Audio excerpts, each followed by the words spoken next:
Қайырлы күн жақсыларым, сіздермен Бауырсақ ТВ. Отбасыңызға не әзірлейтінін білмей отырсаңыз, фаршированный перец әзірлеп көріңіз. Салмасы бар бұрыш өте дәмді әрі тойымды болатыны сөзсіз. Ол үшін бізге бар болғаны бұрыш, фарш және біраз күріш пен пияз және дәмдеушілер қажет болады. Барлық қажетті затты описание бөліміне қалдырамын. Ең алдымен жарты кесе күрішімізді суға жартылай бұқтырып аламыз. Толық пісірмейміз.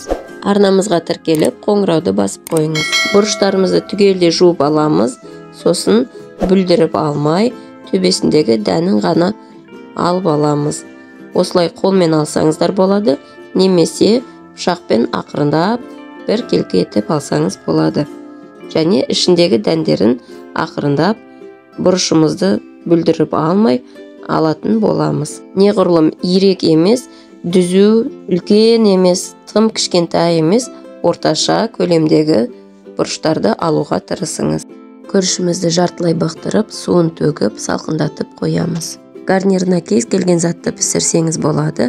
Мен екінші ыдысқа суға рошкеді бұқтырып алдым. Өз қалауыңыз бойынша картоп, қарақұмық, күріш, тағы да басқа заттарды алуыңызға болады. Енді бұрышымыздың ішіне салатын салмасын әзірлейміз. Пиязымызды ұсақтап турап аламыз.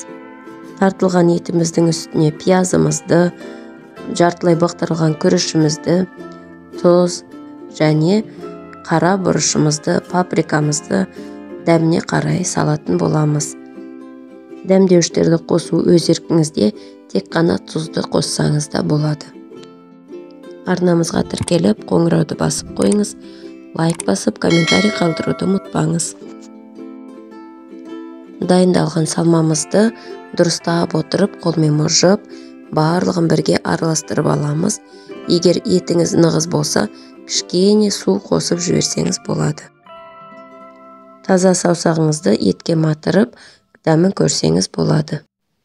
Енді дайын салмамызды бұрыштарымыздың ішіне нығыздап, бір келке етіп салып шығатын боламыз. Салмамыз бір келке салыну үшін бұрыштарымыздың дүзу, әдемі түрінен таңдағаныңыз абзал болады. Ирек, майысқан түрлері болса, салу қиындау болады. Сондай-ақ қалың, үлкен болгар бұрыштары болады. Ондайлар пісіруге ыңғайсыз болады. Осындай жұқа қарапайым болгар бұрыштарын алуға тырысыңыз. Дайын болған бұрыштарымызды тереңірек кастрюльге не қазанға салып, ашық ауыз жақтарын жоғары қарай биігірек көтеріп, үстінен жарты кесе томат пастасына су араластырып құятын боламыз. Ішіндегі барлық салмасы, еті дұрыс бұқтырылып пісуі үшін үстінен еселеп су құямыз. Бұрыштарымыздың беліне дейін, жоғарғы жағына дейін тиіп тұруы қажет. Отымызға қойып қайнататын боламыз. Барлығы қайнаған соң тұзының дәмін көреміз. Бұрыштың салмасындағы ішіндегі тұзының дәмі шығады. Соған сәйкес дәміне қарай тұзын еселеп салып, дәмдеуштерін салсаңыз болады. Енді қақпағын жауып, орташа отта 30-40 минут көлемінде қайнатып алатын боламыз. Бұрышымыздың ішіндегі салмасы да және бұрышымыздың өзі де пісуі қажет. Бұрыштың дайын болғандығын сыртындағы қабығы үлбіреп, өздігінен ақырын ашыла бастайтын күйге түскен кезде бұрышымыз дайын болғандығын білетін боламыз. Менде 35 минут уақыт өтті. Бұрышымның сырты үлбіреп, әдемі болып пісіп дайын болған.